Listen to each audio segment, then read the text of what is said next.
Missiles turning now to the Ukraine, and the party of President Viktor Yanukovych appears to be on course for an election victory. With about a third of the ballots counted from Sunday's election, his Party of the Regions has 36% of the vote, but opposition parties also saw strong gains.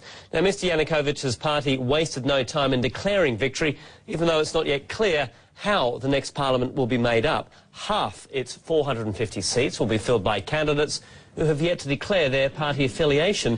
That's likely to take several weeks. Viktor Yanukovych hoped these elections would restore his country's political standing. The Ukrainian leader set two goals for this vote: to preserve his parliamentary majority and to overcome Western criticism of his government. At the polling station, he expressed hope the country could now unite. I voted for sustainability and economic growth in Ukraine, for better lives for our people. I think this election will move Ukraine to unity. But for the moment, Ukraine appears still a divided country beset with difficulties.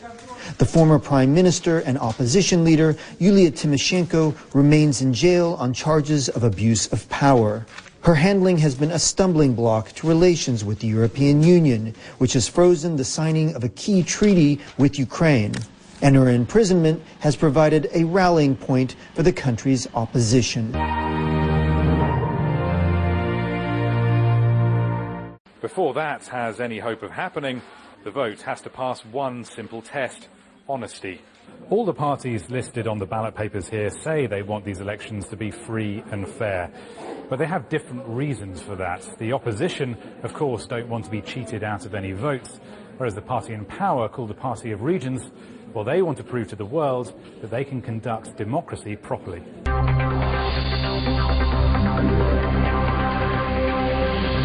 One name that didn't feature in the elections was that of the main opposition leader, Yulia Tymoshenko, who was jailed last year for abuse of office while she was prime minister, following what was widely regarded by the West as a show trial.